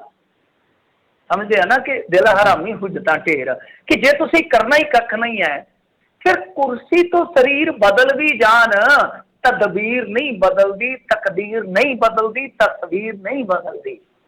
ਜੇ ਤਾਂ ਤੁਸੀਂ ਕਰ ਲਵੋ, ਆ ਮਹੀਨੇ ਤੁਹਾਡੇ ਕੋਲ 4 ਨੇ, 120-25 ਦਿਨ ਬਕਾਇਆ ਨੇ, ਕਿ ਅਨਇੰਪਲੋਇਮੈਂਟ ਦਾ ਜਿਹੜਾ ਕ੍ਰਾਈਸਿਸ ਹੈ ਦੂਰ ਹੋ ਜਾਊਗਾ, ਕਰਜ਼ਾ ਪੰਜਾਬ ਦਾ ਦੂਰ ਹੋ ਜਾਊਗਾ, ਕਿ ਬੁਝੀ ਹੋਈ ਇੰਡਸਟਰੀ ਸਾਡੀ ਆਬਾਦ ਹੋ ਜਾਊਗੀ, ਕਿ ਪਾਣੀਆਂ ਦੇ ਕੀ ਕਿਸਾਨੀ ਦੇ ਮੁੱਦੇ ਹੱਲ ਕਰ ਸਕੂਗੇ, ਕਿ ਮਜ਼ਦੂਰਾਂ ਦਾ ਕਰਜ਼ਾ ਲਾ ਸਕੂਗੇ, ਕਿ ਨੌਜਵਾਨ ਜਿਹੜੇ ਕਿ ਵੱਖ-ਵੱਖ ਦੇਸ਼ਾਂ 'ਚ ਜਾ ਰਹੇ ਔਰ ਕਿੰਨਾ ਉਹਨਾਂ ਦਾ ਹੁਣ ਤੁਹਾਨੂੰ ਪਤਾ ਹੀ ਹੈ ਕਿ ਸਮਾਜਿਕ ਪੱਖ ਤੋਂ ਵਿਵਾਦ ਚੱਲ ਰਿਹਾ, ਕਿ ਉਸ ਸਮੱਸਿਆ ਨੂੰ ਠੱਲ ਪਊਗੀ, ਪੌਣ ਪਾਣੀ ਬਾਰੇ ਕੁਝ ਕਰ ਸਕਣਗੇ, ਜਿਹੜੇ ਮਾਫੀਆ ਦੀ ਗੱਲ ਕਰਦੇ ਸੀ ਕਿ ਉਹਨੂੰ ਖਤਮ ਕਰ ਪਾਊਗੇ, ਕਿ ਬੇਅਦਬੀਆਂ ਦਾ ਨਿਆਂ ਕਰ ਸਕਦੇ ਆ, ਕਿ ਬਾਈਬਲ ਦੇ ਵਿੱਚ ਮਾਰੇ 2 ਸਿੱਖਾਂ ਦੇ ਟੱਬਰਾਂ ਨੂੰ ਨਿਆਂ ਦੇ ਸਕਦੇ ਆ। ਇਹ ਸਾਰੀਆਂ ਚੀਜ਼ਾਂ ਕਰ ਸਕਦੇ ਆ। ਜੇ ਸਿਰਫ ਤੇ ਸਿਰਫ ਰਾਜਨੀਤੀ ਕਰਨੀ ਆ ਤੇ ਇੱਧਰੋਂ 2 ਕੱਢ ਕੇ ਉੱਧਰੋਂ 2 ਬਿਠਾ ਦਿੱਤੇ, ਉਹਦਾ ਕੋਈ ਤੁੱਕ ਨਹੀਂ। ਸਾਨੂੰ ਤੇ ਘੱਟੋ ਘੱਟ ਉਹਦਾ ਕੋਈ ਲਾਹ ਨਹੀਂ। ਕੱਟੇ ਨੂੰ ਕਹਿੰਦੇ ਆ ਕਿ ਮਣ ਦੁੱਧ ਦਾ ਕੋਈ ਭਾਅ ਨਹੀਂ ਹੁੰਦਾ, ਹੁਣ ਤੇ ਝੰਗਾਏ ਦਾ ਹੀ ਹੈ ਨਾ। ਸਾਡੇ ਲਈ ਕੁਝ ਕਰੋਗੇ ਤੇ ਠੀਕ ਹੈ, ਨਹੀਂ ਤੇ ਵਰਨਾ ਜਿਹੜੀ ਅਦਲਾ ਬਦਲੀ ਉਹ ਇੱਕ ਫਾਰਮੈਲਿਟੀ ਆ। ਜੀ ਬਿਲਕੁਲ, ਇਸ 'ਚ ਕੋਈ ਡਰਾਮਾ ਨਹੀਂ। ਅਗਲੀ ਗੱਲ ਕਰ ਲਈਏ ਹਰਿਆਣੇ ਤੋਂ ਆ। 100 ਦੇ ਕਰੀਬ ਕਿਸਾਨਾਂ ਦੇ ਉੱਤੇ ਪੁਲਿਸ ਨੇ ਦਰਜ ਕੀਤਾ ਦੇਸ਼ ਧਰੋਹ ਦਾ ਪਰਚਾ। ਮੈਂ ਕਹਿੰਦਾ ਜੀ ਕਿ ਇਹਨਾਂ ਦੇ ਤਾਂ ਕਿਤੇ ਮੰਨ ਲਓ ਧੋਬੀ ਦੇ ਕੱਪੜੇ ਜਾਣ ਨਾ, ਤੇ ਕਿਤੇ ਕੋਈ ਕਿਨਾਰਾ ਸੜ ਜਾਵੇ ਪ੍ਰੈਸ ਦੇ ਨਾਲ, ਤੇ ਇਹਨਾਂ ਨੇ ਉਹਨੂੰ ਵੀ ਕਹਿ ਦੇਣਾ ਕਿ ਦੇਸ਼ ਧਰੋਹੀ ਆ, ਇਹਨੇ ਜਾਣ ਬੁੱਝ ਕੇ ਸਾਡਾ ਕੰਬਲ ਸਾੜ ਦਿੱਤਾ ਥੋੜਾ ਜਿਹਾ। ਤੇ ਦੇਸ਼ ਧਰੋਹ ਇਸ ਤਰ੍ਹਾਂ ਲਾਉਂਦੇ ਆ ਜਿਵੇਂ ਬੀਬੀਆਂ ਹਾਰ ਸ਼ਿੰਗਾਰ ਦੇ ਵਿੱਚ ਬਿੰਦੀ ਸੁਰਖੀ ਲਾਉਂਦੀਆਂ ਨੇ। ਜੇ ਅੰਕੜੇ ਆਪਾਂ ਵੇਖੀਏ ਤੇ 2014 ਤੋਂ 2019 ਤੱਕ ਹੀ ਤਕਰੀਬਨ 250 ਦੇ ਕਰੀਬ ਇਹਨਾਂ ਨੇ ਮੁਕੱਦਮੇ ਦਰਜ ਕੀਤੇ ਸੈਡੀਸ਼ਨ ਦੇ। ਇੱਕ ਵੀ ਸਜ਼ਾ ਨਹੀਂ ਹੈਗੀ ਮੇਰੇ ਖਿਆਲ ਦੇ ਨਾਲ, ਕਿਤੇ ਇੱਕਾ ਦੁੱਕਾ ਕੇਸਾਂ 'ਚ ਕਿਤੇ ਰਿਹਾ, ਭਾਵੇਂ ਉਹੀ ਹੋਵੇ, ਅਦਰਵਾਈਜ਼ ਸਾਰੇ ਕੇਸ ਤੁਹਾਨੂੰ ਪਤਾ ਹੀ ਹੈ ਜਿਸ ਤਰ੍ਹਾਂ ਬਣਦੇ ਆ। ਖੈਰ ਇਹਨਾਂ ਨੇ ਦੇਖੋ ਕਿਸਾਨਾਂ ਨੇ ਉੱਥੇ ਡਿਪਟੀ ਸਪੀਕਰ ਦਾ, ਜਿਵੇਂ ਆਪਣੇ ਸਪੀਕਰ ਹੁੰਦੇ ਆ ਨਾ ਹਾਊਸ ਦੇ, ਡਿਪਟੀ ਸਪੀਕਰ ਵੀ ਹੁੰਦੇ ਆ, ਉਹ ਡਿਪਟੀ ਸਪੀਕਰ ਹੁੰਦੇ ਆ, ਮਤਲਬ ਕਿ ਆਰਜੀ ਤੌਰ ਤੇ ਨਾਲ ਸਪੀਕਰ ਦੇ ਕੰਮ ਕਰਦੇ ਆ। ਜਿਵੇਂ ਆਪਣੇ ਅਜੈਬ ਸਿੰਘ ਭੱਟੀ ਆ, ਬਹੁਤੇ ਲੋਕ ਉਹਨਾਂ ਨੂੰ ਜਾਣਦੇ ਨਹੀਂ, ਮਲੋਟ ਤੋਂ ਨਿਮਾਸ਼ ਮਲੋਟ ਤੋਂ ਚੁਣੇ ਹੋਏ MLA ਆ, ਤੇ ਅਜੈਬ ਸਿੰਘ ਭੱਟੀ ਆ। ਅੱਛਾ, ਉੱਦਾਂ ਹੀ ਉਹਨਾਂ ਦਾ ਵੀ ਡਿਪਟੀ ਸਪੀਕਰ ਸੀ, ਉਹ ਕਿਤੇ ਜਾ ਰਿਹਾ ਸੀ, ਕਿਸਾਨਾਂ ਨੇ ਕੀਤਾ ਸੀ ਵਿਰੋਧ, ਤੇ ਚਲੋ ਕਾਲੀਆਂ ਝੰਡੀਆਂ ਵਗੈਰਾ ਵਿਖਾਉਂਦੇ ਸੀ, ਤੇ ਉਸੇ ਦਰਮਿਆਨ ਕਿਤੇ ਕਾਰ ਦਾ ਸ਼ੀਸ਼ਾ ਟੁੱਟ ਗਿਆ। ਮਾੜੀ ਗੱਲ ਹੈ, ਮੈਂ ਇਸ ਗੱਲ ਦਾ ਹਾਮੀਦਾਰ ਨਹੀਂ ਕਦੇ ਵੀ ਰਿਹਾ, ਤੁਹਾਨੂੰ ਪਤਾ ਹੀ ਹੈ ਜਿਉਂ ਇਸ ਗੱਲ ਚੱਲਿਆ ਕਿ ਟਵੱਟਾ ਕਾਹਨੂੰ ਚਲਾਉਣਾ, ਅੱਗੇ ਹੀ ਹਰਿਆਣੇ ਦੇ ਵਿੱਚ ਤੇ ਪੁਆੜਾ ਬਹੁਤ ਪਿਆ। ਅੱਛਾ, ਇਹਨਾਂ ਨੇ ਉਸੇ ਚੱਕਰ ਦੇ ਵਿੱਚ ਚੱਕ ਕੇ ਤੇ 100 ਦੇ ਕਰੀਬ ਕਿਸਾਨ ਆ ਜਿਨ੍ਹਾਂ ਤੇ ਦੇਸ਼ ਧਰੋਹ ਦਾ ਮੁਕੱਦਮਾ ਦਰਜ ਕਰ ਦਿੱਤਾ। ਦੇਖੋ ਕਿੰਨੀ ਕੰਟਰਾਡਿਕਸ਼ਨ ਜੀ ਹੈ ਨਾ ਸਾਡੇ ਇੱਥੇ ਪੋਲੀਟੀਕਲ ਸਿਸਟਮ ਦੇ ਵਿੱਚ, ਕਿ ਇੱਕ ਪਾਸੇ ਸੰਵਿਧਾਨ ਤੇ ਕਹਿੰਦਾ ਕਿ ਤੁਸੀਂ ਆਪਣਾ ਪ੍ਰੋਟੈਸਟ ਜ਼ਾਹਰ ਕਰ ਸਕਦੇ ਹੋ, ਠੀਕ ਆ, ਪ੍ਰੋਟੈਸਟ ਦੇ ਦੌਰਾਨ ਕੋਈ ਭੰਨਤੋੜ ਹੋ ਗਈ ਆ, ਉਹਦੇ ਤੇ ਮੁਕੱਦਮਾ ਜਿਹੜਾ ਉਹ ਵੀ ਦਰਜ ਕੀਤਾ ਜਾ ਸਕਦਾ। ਜੋ ਹੋਇਆ, ਕਾਰ ਦਾ ਸ਼ੀਸ਼ਾ ਟੁੱਟ ਗਿਆ, ਕੀ ਆਖਰ ਆ ਗਈ, ਕੋਈ ਹੋਇਆ ਤਾਂ ਗਲਤ ਆ, ਉਹਦਾ ਮੁਕੱਦਮਾ ਭਰ ਦਿਓ। ਫਰਜ਼ ਕਰੋ ਕਿ ਕੋਈ ਇੱਟਾ ਵੱਜਿਆ ਸ਼ੀਸ਼ੇ ਦੇ ਵਿੱਚ, ਹੁਣ ਇੱਟੇ ਦਾ ਹੀ ਪਰਚਾ ਦਿੱਤਾ ਜਾ ਸਕਦਾ ਹੈ। ਇਹ ਥੋੜੀ ਤੁਸੀਂ ਕਹੋਗੇ ਕਿ ਉੱਥੇ ਬਫੋਰ ਤੋਪ ਚੱਲ ਗਈ ਸੀ ਭਾਈ, ਇਹ ਤਾਂ ਨਹੀਂ ਨਾ ਹੋ ਸਕਦਾ ਕਿ ਇੱਟੇ ਦੇ ਵੱਟੇ ਬਦਲੇ ਤੁਸੀਂ ਇਹ ਕਹੋ ਕਿ ਉੱਥੇ ਤੋਪ ਦਾ ਗੋਲਾ ਮਾਰਿਆ ਗਿਆ। ਇਹ ਤਾਂ ਗਲਤ ਗੱਲ ਹੈ ਨਾ, ਕਿ ਇੱਕ ਪਾਸੇ ਤਾਂ ਤੁਸੀਂ ਪ੍ਰੋਟੈਸਟ ਦਾ ਅਧਿਕਾਰ ਦਿੰਦੇ ਹੋ ਕਿਸੇ ਨੂੰ ਵੀ, ਚਾਹੇ ਉਹ ਭਾਜਪਾ ਵਾਲਾ ਚਾਹੇ ਉਹ ਕਿਸਾਨ ਹੈ, ਦੂਸਰੇ ਪਾਸੇ ਤੁਸੀਂ ਇਹਨਾਂ ਤੇ ਦੇਸ਼ ਧਰੋਹ ਦਾ ਮੁਕੱਦਮਾ ਪਾ ਰਹੇ ਹੋ।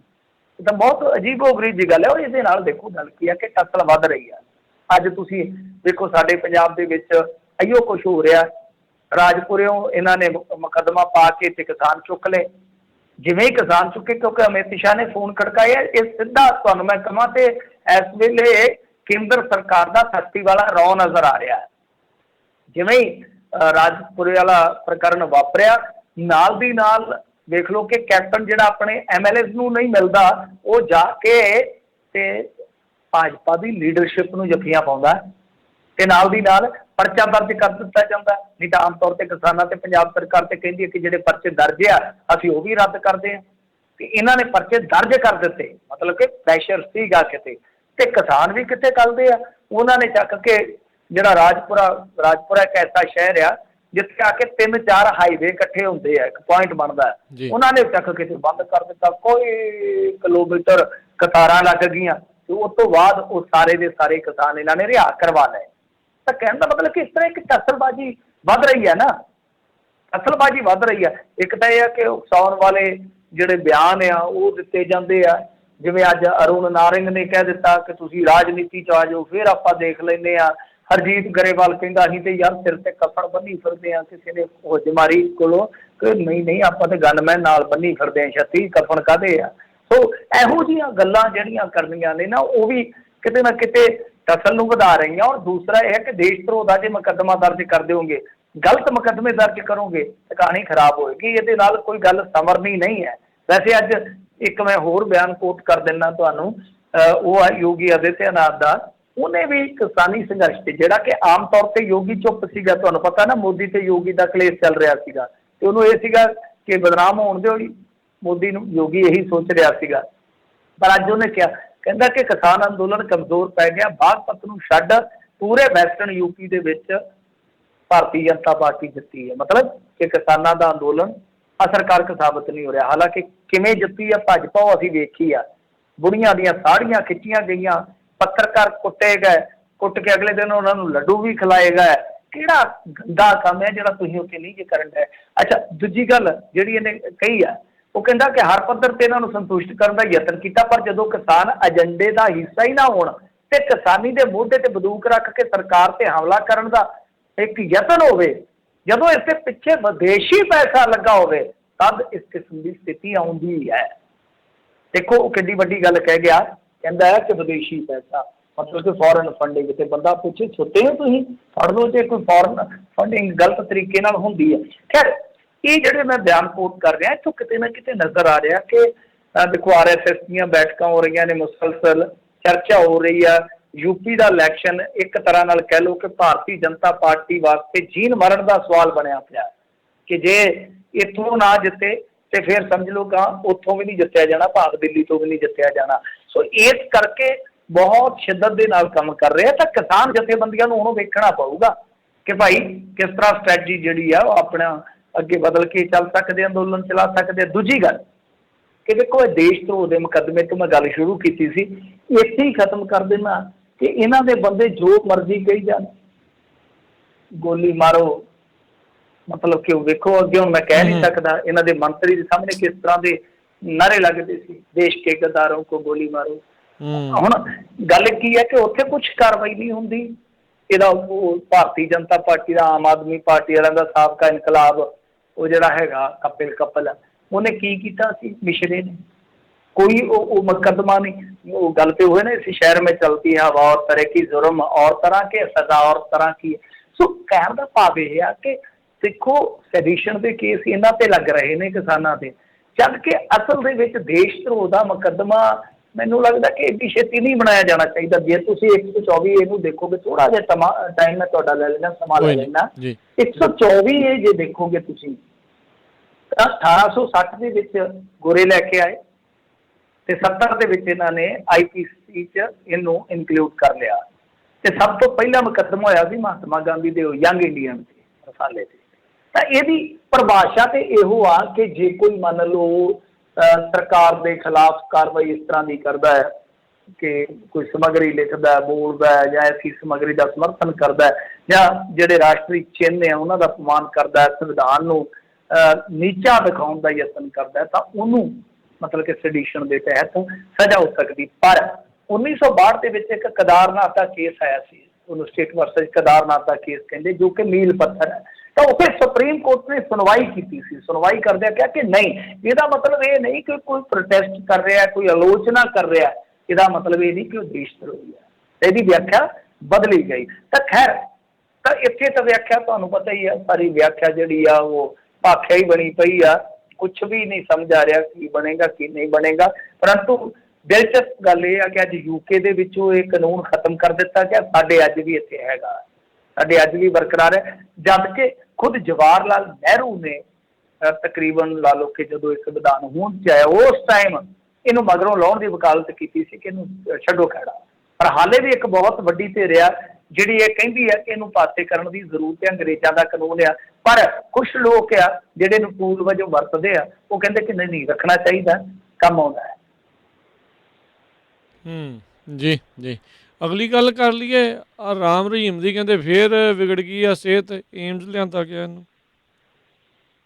ਇਹਦੀ ਹਾਲਤ ਨਹੀਂ ਜੇ ਠੀਕ ਹੋਣੀ, ਤੁਹਾਨੂੰ ਮੈਂ ਦੱਸ ਦਿੰਦਾ ਪੱਕਾ 2022 ਤੱਕ ਇਹਦਾ ਸੈਰ ਸਪਾਟਾ ਇਸ ਤਰ੍ਹਾਂ ਹੀ ਜਾਰੀ ਰਹਿਣਾ। ਉਹਨਾਂ ਨੇ ਪੰਜਾਬ ਦੇ ਵਿੱਚੋਂ ਵੋਟਾਂ ਲੈਣੀਆਂ, ਕੁਛ ਮਾਰ UP ਵੱਲੋਂ ਵੀ ਹੋਏਗੀ, ਕੁਛ ਹਰਿਆਣੇ ਦਾ ਇਲੈਕਸ਼ਨ ਦਾ ਵੀ ਕੋਈ ਪਤਾ ਨਹੀਂ ਨਾ ਕਿ ਕੱਲ੍ਹ ਨੂੰ ਚਟਾਲੇ ਹਿੱਲ ਜਾਣ ਤੇ ਨਾਲ ਦੀ ਨਾਲ ਮੰਜੀ ਜਿਹੜੀ ਆ ਧੜਮ ਭਾਵੇਂ ਖਿਸਕ ਗਏ ਤੇ ਮੰਜੀ ਦਾ ਵਿੱਚੋਂ ਜਿਹੜਾ ਰਹਿ ਗਿਆ ਉਹ ਤਾਂ ਜਾਊਗਾ ਬਾਣ ਥੱਲੇ ਦਾ ਥੱਲੇ। ਖੈਰ ਵਾਕਿਆ ਨਾਲੇ ਉਹ ਕਹਿੰਦੇ ਹੁੰਦੇ ਨਾ ਕਿ ਮੰਜੇ ਤੋਂ ਭੋਏ ਕੋਈ ਬਹੁਤੀ ਦੂਰ ਤਾਂ ਹੁੰਦੀ ਨਹੀਂ ਸਿਆਸਤ ਦੇ ਵਿੱਚ ਤੇ ਵੈਸੇ ਖਾਸ ਤੌਰ 'ਤੇ। ਤਾਂ ਇਹ ਸੈਰ ਸਪਾਟਾ ਇਹਦਾ ਜਿਉਂਦਾ ਪਿਓ ਹੀ ਚੱਲੇਗਾ, ਕਿਉਂਕਿ ਵੇਖੋ ਪਤਾ ਲੱਗ ਹੀ ਜਾਂਦਾ ਨਾ, ਹਰ ਦਰਖਤ ਆਪਣੇ ਫਲ ਤੋਂ ਪਛਾਣਿਆ ਜਾਂਦਾ, ਹਰ ਦਰਖਤ ਜਿਹੜਾ ਫਲ ਤੋਂ ਪਛਾਣਿਆ ਜਾਂਦਾ ਕਿ ਦਰਖਤ ਫਲਾਣੇ ਦਾ। ਤਾਂ ਇਹ ਪਤਾ ਲੱਗ ਜਾਂਦਾ ਆ ਕਿ ਜਿਹੜੀ ਕਾਰਵਾਈ ਹੈ ਇਹਦੇ ਪਿੱਛੇ ਮਨਸ਼ਾ ਕੀ ਹੈ, ਇਹਦੇ ਪਿੱਛੇ ਭਾਵਨਾ ਕੀ ਆ। ਤਾਂ ਬਹਰਹਾਲ ਏਮਸ ਦੇ ਵਿੱਚ ਲਿਆਂਦਾ ਗਿਆ। ਫਿਰ ਉਹੀ ਗੱਲ ਹੈ ਕਿ ਢਿੱਡ ਪੀੜ ਆ। ਹੁਣ ਕਿਉਂ ਆ? ਕਿਉਂਕਿ ਪਹਿਲਾਂ ਜੋ ਕਿਹਾ ਸੀ ਇਹਨਾਂ ਨੇ ਤਾਂ ਬਹੁਤ ਛੋਟਾ ਜਿਹਾ ਰੋਗ ਸੀਗਾ ਜੋ ਇਹਨਾਂ ਨੇ ਕਿਹਾ ਸੀਗਾ ਉਸ ਸਮੇਂ, ਤਾਂ ਉਹ ਤਾਂ ਕਹਿੰਦੇ ਸੀਗੇ ਕਿ ਇੱਕ ਅੱਧਾ ਛੋਟਾ ਮੋਟਾ ਆਪਰੇਸ਼ਨ ਹੁੰਦਾ, ਉਸ ਤੋਂ ਬਾਅਦ ਸਮੱਸਿਆ ਠੀਕ ਹੋ ਜਾਂਦੀ ਹੈ। ਕਿ ਹੁਣ ਪਤਾ ਨਹੀਂ ਸਮੱਸਿਆ ਜ਼ਿਆਦਾ ਹੈ ਕਿ ਸਮੱਸਿਆ ਥੋੜੀ ਹੈ ਸਮਝ ਤੋਂ ਪਰੇ ਦੀ ਗੱਲ ਆ। ਪਰੰਤੂ ਜਿਹੜੀ ਗੱਲ ਇੱਕ ਹੋਰ ਵੇਖਣ ਵਾਲੀ ਆ, ਇਹ ਤਾਂ ਮੈਂ ਜਿਵੇਂ ਤੁਹਾਨੂੰ ਕਹਿਤਾ ਕਿ ਇਹਦੇ ਤੇ ਤਾਂ ਮੱਥਾ ਖਪਾਈ ਕਰਨ ਦੀ ਜ਼ਰੂਰਤ ਨਹੀਂ, ਲੰਬਾ ਚੌੜਾ ਚੱਲੂਗਾ ਕੰਮ। ਜਿਹੜੀ ਅੱਜ ਇੱਕ ਵੱਡੀ ਖਬਰ ਅਜੀਤ ਨੇ ਲਾਈ ਆ ਪੰਨਾ ਨੰਬਰ 3 ਤੇ, ਤੁਸੀਂ ਹੁਣੇ ਜਾ ਕੇ ਦੇਖ ਸਕਦੇ ਹੋ, ਈ ਪੇਪਰ ਤੁਹਾਡੇ ਖੁੱਲ ਜਾਣੇ ਆ, ਹਰਕਮਲਜੀਤ ਹੋਰਾਂ ਨੇ ਲਾਈ ਆ ਖਬਰ। ਉਹਦੇ ਵਿੱਚ ਤਾਂ ਸਿਰ ਨੂੰ ਘੁਮਾਉਣ ਵਾਲੀ ਗੱਲ ਆ ਕਿ ਰਾਮ ਰਹੀਮ ਨੂੰ SIT ਨੇ ਚਾਰਜ ਸ਼ੀਟ ਦੇ ਵਿੱਚ ਕੱਢ ਹੀ ਦਿੱਤਾ ਹੈ। ਮਤਲਬ ਕਿ ਜਿਹੜੀ ਖਟੜਾ ਦੀ SIT ਸੀ, ਜੋ ਉਹਦੇ ਚਲਾਨ ਦੇ ਵਿੱਚ ਇਹਨੂੰ 2 ਨੰਬਰ ਖਾਨਾ ਨੰਬਰ 2 ਦੇ ਵਿੱਚ ਮੁਲਜ਼ਮ ਦੱਸਿਆ ਗਿਆ ਸੀਗਾ, ਹੁਣ ਜਦ ਚਲਾਨ ਪੇਸ਼ ਹੋਇਆ ਬਰਗਾੜੀ ਬੇਅਦਬੀ ਦੇ ਮਾਮਲੇ ਦਾ, ਤਾਂ ਉਹਦੇ ਵਿੱਚ ਇਹਨੂੰ ਪਾਸੇ ਕਰ ਦਿੱਤਾ ਗਿਆ। ਸਭ ਤੋਂ ਵੱਡੀ ਤਾਂ ਖਬਰ ਇਹ ਬਣਦੀ ਸੀ, ਪਰ ਕਿਉਂਕਿ ਚੈਨਲਾਂ ਨੂੰ ਫੁਰਸਤ ਤੁਹਾਨੂੰ ਪਤਾ ਹੀ ਹੈ ਉਹ ਨਹੀਂ ਮਿਲਦੀ ਇਹੋ ਜਿਹੀ ਗੱਲ ਤੋਂ ਕਿ ਇਹਨੂੰ ਚ ਲੈ ਆਂਦਾ, ਇਹਨੂੰ ਚ ਲੈ ਆਂਦਾ, ਇਹਨਾਂ ਨੇ ਖਬਰ ਇਹ ਚਲਾਈ ਹੈ। ਪਰ ਵੱਡੀ ਖਬਰ ਇਹ ਬਣਦੀ ਹੈ ਕਿ ਜਦ ਇੱਕ ਸਾਜ਼ਿਸ਼ ਕਰਤਾ ਦੱਸਿਆ ਗਿਆ ਬੰਦੇ ਨੂੰ ਕਿ ਹਾਂ ਭਾਈ ਇਹ ਜਿਹੜਾ ਡੇਰੇਦਾਰ ਆ ਇਹ ਸਾਜ਼ਿਸ਼ ਕਰਤਾ ਹੈ ਖਟੜਾ ਦੀ SIT ਵਾਲੇ ਚਲਾਨ ਦੇ ਵਿੱਚ, ਤਾਂ ਹੁਣ ਵਾਲੀ ਜਿਹੜੀ SIT ਆ ਉਹ ਕਹਿੰਦੀ ਹੈ ਕਿ ਨਹੀਂ ਜੀ ਇਹਦੀ ਕੋਈ ਜ਼ਰੂਰਤ ਹੀ ਨਹੀਂ ਹੈ। ਤੇ ਫਿਰ ਤੁਸੀਂ ਸਮਝ ਲਓ ਕਿ ਕੱਲ੍ਹ ਨੂੰ ਇਸ ਕੇਸ ਦਾ ਗਾਂਹ ਜਾ ਕੇ ਕੀ ਭਵਿੱਖ ਹੋਏਗਾ, ਕੀ ਇਹਦਾ ਫਰਕ ਪਏਗਾ। ਜੀ ਜੀ ਬਿਲਕੁਲ। ਅਗਲੀ ਗੱਲ ਕਰ ਲਈਏ ਦਿੱਲੀ ਦੇ, ਕਹਿੰਦੇ SDM ਦੇ ਫਰਮਾਨ ਨੇ ਸਿੱਖਾਂ ਦੇ ਹਿਰਦੇ ਛਲਣੀ ਕੀਤੇ। ਬੜਾ ਬੇਵਕੂਫ ਆਦਮੀ ਹੈ। ਤਾਂ ਫਿਰ ਦੇਖੋ ਗੱਲ ਕੀ ਹੈ ਕਿ ਜਿਸ ਤਰ੍ਹਾਂ ਦਾ ਇਹਨੇ ਫਰਮਾਨ ਦਿੱਤਾ ਹੈ, ਵਾਕਿਆ ਉਹਦੇ ਤੋਂ ਲੱਗਦਾ ਹੈ ਕਿ ਅਕਲ ਤੋਂ ਕੁਹਾਂ ਦੂਰ ਹੈ ਅਫਸਰ। ਹੁਣ ਇਹਨੇ ਜਿਹੜੀ ਗੱਲ ਕੀਤੀ ਆ ਕਿ ਗੁਰੂ ਘਰ ਦੇ ਵਿੱਚ ਕੋਈ ਆਉਣਾ ਜਾਣਾ ਨਹੀਂ ਚਾਹੀਦਾ, ਮਤਲਬ ਕਿ ਤੇ ਉਹ ਜਿਹੜੇ ਖਤ ਲਿਖੇ ਆ ਉਹ ਲਿਖੇ ਵੀ ਗੁਰਦੁਆਰਾ ਪ੍ਰਬੰਧਕਾਂ ਨੂੰ ਆ। ਔਰ ਸਭ ਤੋਂ ਵੱਡੀ ਗੱਲ, ਮੈਂ ਬੇਵਕੂਫ ਕਿਉਂ ਕਹਿ ਰਿਹਾ ਕਿ ਹੋਰ ਕਿਸੇ ਵੀ ਧਾਰਮਿਕ ਸਥਾਨ ਨੂੰ ਕੋਈ ਪੱਤਰ ਨਹੀਂ ਲਿਖਿਆ ਗਿਆ। ਮਤਲਬ ਕਿ ਸਿਰਫ ਤੇ ਸਿਰਫ ਜਾਂ ਤੇ ਇਹ ਆ ਕਿ ਹਾਂਜੀ ਜੋ ਸੇਵਾ ਹੁੰਦੀ ਹੈ ਗੁਰੂ ਘਰ ਦੇ ਵਿੱਚ, ਕੋਈ ਵੀ ਆਉਂਦਾ ਸ਼ਰਧਾਲੂ ਲੰਗਰ ਪ੍ਰਸ਼ਾਦਾ ਛਕਾਇਆ ਜਾਂਦਾ ਬਿਨਾਂ ਕਿਸੇ ਭੇਦਭਾਵ ਤੋਂ, ਕਿ ਦੂਜੇ ਧਾਰਮਿਕ ਸਥਾਨਾਂ ਤੇ ਫਿਰ ਕੋਈ ਜਾਂਦਾ ਹੀ ਨਹੀਂ, ਇਹਦਾ ਮਤਲਬ ਹੈ ਐਸਾ ਨਹੀਂ ਹੈ। ਠੀਕ ਹੈ, ਗੁਰੂ ਘਰ ਦੀ ਬਹੁਤ ਮਹਿਮਾ ਆ, ਪਰ ਦੂਸਰੇ ਧਾਰਮਿਕ ਸਥਾਨਾਂ ਦੇ ਵਿੱਚ ਵੀ ਤਾਂ ਲੋਕ ਜਾਂਦੇ ਨਾ ਨਤਮਸਤਕ ਹੋਣ। ਕਿਸੇ ਦੀ ਪ੍ਰਥਾ ਤੇ ਉਹ ਨਹੀਂ, ਮੈਂ ਉੱਚ ਨੀਚ ਕਰਕੇ ਨਹੀਂ ਕਹਿ ਰਿਹਾ ਕਿ ਤੁਹਾਡਾ ਨਜ਼ਰੀਆ ਤਾਂ ਫਿਰ ਇਹੀ ਹੈ ਕਿ ਦੂਸਰੇ ਧਾਰਮਿਕ ਸਥਾਨ 'ਚ ਕੋਈ ਜਾਂਦਾ ਹੀ ਨਹੀਂ ਹੈ, ਕਿਉਂਕਿ ਤੁਸੀਂ ਜ਼ਿਕਰ ਹੀ ਗੁਰੂ ਘਰਾਂ ਦਾ ਕਰ ਰਹੇ ਹੋ। ਜੇ ਤੁਹਾਨੂੰ ਇਹਨਾਂ ਨੇ ਕਿਉਂਕਿ ਸਾਫ਼ ਕਿਹਾ ਕਿ ਅਸੀਂ ਤੁਹਾਡੇ ਤੇ ਕੋਵਿਡ ਦਾ ਪਰਚਾ ਦੇ ਦਿਆਂਗੇ, ਜਿਹੜਾ ਪ੍ਰੋਟੋਕਾਲ ਆ, ਜੇ ਇੱਥੇ ਕੋਈ ਆਮਦ ਹੋਈ ਕਿਸੇ ਵੀ ਸੰਗਤ ਦੀ ਕਿਸੇ ਕਿਸਮ ਦੀ, ਦਿੱਲੀ ਦੇ ਗੁਰਦੁਆਰਿਆਂ ਨੂੰ ਕਹਿ ਰਹੇ ਆ।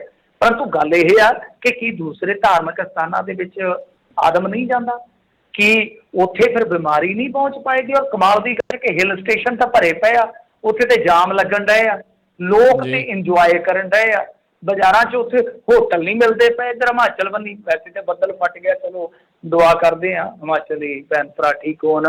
ਤੇ ਮਤਲਬ ਕਿ ਹਿਲ ਸਟੇਸ਼ਨ ਤੇ ਤਾਂ ਮੇਲੇ ਲੱਗੇ ਪਏ ਆ, ਕਾਲਜ ਖੋਲੀ ਜਾ ਰਹੇ ਹੋ ਤੁਸੀਂ, ਸਿਨੇਮੇ ਖੋਲੀ ਜਾ ਰਹੇ ਹੋ। ਹੁਣ ਧਾਰਮਿਕ ਸਥਾਨਾਂ ਤੇ ਜੇ ਤੁਸੀਂ ਕੋਈ ਪ੍ਰੋਟੋਕਾਲ ਲਾਗੂ ਵੀ ਕਰਨਾ ਹੈ ਤਾਂ ਘੱਟੋ ਘੱਟ ਐਸਾ ਵਿਤਕਰਾ ਤੇ ਨਾ ਕਰੋ। ਇਹਦੇ ਨਾਲ ਤੇ ਸਿੱਧੀ ਇੱਕ ਲਾਈਨ ਖਿੱਚੀ ਜਾ ਰਹੀ ਹੈ ਕਿ ਤੁਸੀਂ ਇੱਕ ਮਜ਼ਹਬ ਦੇ ਜਿਹੜੇ ਧਾਰਮਿਕ ਸਥਾਨ ਹੈ ਤੁਸੀਂ ਉਹਨਾਂ ਨੂੰ ਟਾਰਗੇਟ ਕਰ ਰਹੇ ਹੋ। ਜੀ ਜੀ ਜੀ ਬਿਲਕੁਲ। ਅਗਲੀ ਜਿਹੜੀ ਆਪਾਂ ਗੱਲ ਕਰ ਲਈਏ ਤਾਂ ਕਹਿੰਦੇ ਪੰਜਾਬ ਵਿੱਚ ਉਦਯੋਗਿਕ ਕੱਟ ਖਤਮ ਹੋਏ। ਹਾਂਜੀ ਦੇਖੋ, ਚੰਗਾ ਕਿ ਇੰਡਸਟਰੀ ਵਿਚਾਰੀ ਰਗੜੀ ਜਾਂਦੀ ਆ। ਵੈਸੇ ਇੰਡਸਟਰੀ ਬਾਰੇ ਮੈਂ ਤੁਹਾਨੂੰ ਦੱਸ ਦੇਵਾਂ ਕਿ ਅੱਖੀ ਇੰਡਸਟਰੀ ਜਿਹੜੀ ਆ ਉਹ ਯੂਪੀ ਦੇ ਚੀਫ ਮਿਨਿਸਟਰ ਕੋਲ ਗਈ ਆ, ਜਿਨ੍ਹਾਂ ਦੇ ਨੁਮਾਇੰਦੇ, ਕਿ ਤੁਸੀਂ ਸਾਨੂੰ ਥਾਂ ਦੇ ਦਿਓ ਤੇ ਸਾਨੂੰ ਬੇਘਰ ਕਰਨ ਤੇ ਤੁੱਲੇ ਹੋਏ ਆ ਸਾਡੇ ਆਪਣੇ। ਇਹ ਬਹੁਤ ਵੱਡੀ ਗੱਲ ਹੈ, ਅੱਜ ਦੀ ਬਹੁਤ ਚਰਚਿਤ ਖਬਰ ਆ ਕਿ ਕਿੱਥੇ ਲੋਕ ਯੂਪੀ 'ਚੋਂ ਇੱਥੇ ਕੰਮ ਦੀ ਤਲਾਸ਼ ਚਾਹੁੰਦੇ ਸੀ, ਕਿਤੇ ਹੁਣ ਉੱਧਰ ਨੂੰ ਜਾਣ ਨੂੰ ਲੱਗ ਪਏ ਆ। ਬਹੁਤ ਵੱਡੀ ਗੱਲ ਆ। ਤੇ ਯੂਪੀ ਵਾਲੇ ਤਾਂ ਕਹਿੰਦੇ ਆ ਕਿ ਲਿਆਓ ਇੰਡਸਟਰੀ, ਉੱਥੇ ਚੀਨ ਵਾਲੀਆਂ ਕੰਪਨੀਆਂ ਨੂੰ ਮੰਗਾਉਂਦੇ ਪਏ ਸੀ। ਮਾਈਕਰੋਸਾਫਟ ਨੂੰ ਵੀ ਅਪਰੋਚ ਕੀਤਾ ਸੀ ਉਹਨਾਂ ਨੇ ਕਿ ਆਓ ਸਸਤੀ ਜ਼ਮੀਨ ਦਿੰਦੇ ਆ, ਸਸਤੀ ਲੇਬਰ ਦਿੰਦੇ ਆ ਤੁਹਾਨੂੰ, ਆ ਜਾਓ। ਸੋ ਕਹਿਣ ਦਾ ਮਤਲਬ ਇਹ ਆ ਕਿ ਇਹ ਮਾੜਾ ਜਿਹਾ ਸੋਚਣਾ ਪਵੇਗਾ ਕਿ ਜੇ ਨੋਟਬੰਦੀ ਹੁੰਦੀ ਹੈ ਤਾਂ ਇੰਡਸਟਰੀ ਵਾਲੇ ਮਰ ਗਏ, ਜੇ ਰੇਲਾਂ ਦੇ ਟਰੈਕ ਮੱਲੇ ਜਾਂਦੇ ਕਿਸਾਨਾਂ ਵੱਲੋਂ ਤਾਂ ਵਿਚਾਰੇ ਰਗੜੇ ਗਏ, ਜੇ GST ਆਉਂਦਾ ਤਾਂ ਰਗੜੇ ਗਏ, ਜੇ ਕਰਫਿਊ ਲੱਗ ਗਿਆ ਕੋਈ ਤਾਂ ਰਗੜੇ ਗਏ, ਜੇ ਲਾਈਟ ਦੀ ਕਿੱਲਤ ਹੋ ਗਈ ਤਾਂ ਰਗੜੇ ਗਏ। ਉਹਨਾਂ ਨੂੰ ਕਿਸੇ ਪਾਸੇ ਤੇ ਛੱਡੋ ਯਾਰ। ਸਾਡੇ ਪੰਜਾਬੀ ਆ, ਉਹ ਵੀ ਇਕੋਨਮੀ ਦਾ ਹਿੱਸਾ ਨੇ, ਉਹ ਵੀ GSDP ਦੇ ਵਿੱਚ ਹੀ ਹਿੱਸਾ ਪਾਉਂਦੇ ਆ, ਰਗੜ ਕੇ ਰੱਖ ਦਿੱਤੇ ਆ। ਪਿਛਲੇ ਤੁਸੀਂ ਦੇਖ ਲਓ ਕਿ 10-12 ਦਿਨ ਤੋਂ ਟੋਟਲੀ ਉਹਨਾਂ ਦੇ ਕੰਮਕਾਰ ਜਿਹੜੇ ਠੱਪ ਆ। ਤੇ ਜਿਹੜੇ ਵੱਡੇ ਇਕਾਈਆਂ ਵਾਲੇ ਆ ਉਹ ਜੇ ਜਨਰੇਟਰ ਤੇ ਆਪਣਾ ਕਾਰੋਬਾਰ ਚਲਾਉਂਦੇ ਤਾਂ ਘੱਟੋ ਘੱਟ 20-25 ਰੁਪਏ ਯੂਨਿਟ ਪੈਂਦੀ ਆ ਬਿਜਲੀ ਦੀ, ਕਿਉਂਕਿ ਤੇਲ ਮਚਣਾ। ਇੱਕ ਮੇਰਾ ਅੰਦਾਜ਼ਾ ਕਿ 25-30 ਰੁਪਏ ਤੱਕ ਜਾਊਗਾ ਉਹ ਕਾਸਟ। ਸੋ ਇਸ ਕਰਕੇ ਇਹਨਾਂ ਨੂੰ ਸੋਚਣਾ ਚਾਹੀਦਾ, ਵਿਚਾਰਨਾ ਚਾਹੀਦਾ ਕਿ ਦੇਖੋ ਇਹ ਸਮੱਸਿਆ ਦਾ ਹੱਲ ਨਹੀਂ ਹੈ। ਹੁਣ ਮੀਂਹ ਪੈ ਗਿਆ ਜਾਂ ਬਣਾ ਵਾਲੀ ਵਾਲਾ ਯੂਨਿਟ ਚੱਲ ਪਿਆ, ਹੁਣ ਤੁਸੀਂ ਕਹਿ ਰਹੇ ਹੋ ਕਿ ਨਹੀਂ ਨਹੀਂ ਨਹੀਂ ਦੇਖੋ ਜੀ ਸਭ ਕੁਝ ਠੀਕ ਹੋ ਗਿਆ, ਤੇ ਜੇ ਹੋਰ 4 ਦਿਨਾਂ ਨੂੰ ਆਉਣ ਲੱਗੀ ਫਿਰ ਤੁਸੀਂ ਕਹੋਗੇ ਇੰਡਸਟਰੀ ਵਾਲਿਆਂ ਨੂੰ ਕਿ ਨਹੀਂ ਬਈ ਤਾਲਾਬੰਦੀ ਕਰ ਦਿਓ, ਤੁਸੀਂ ਸਾਡੇ ਕੋਲ ਲੈਟ ਹੈ ਨਹੀਂ।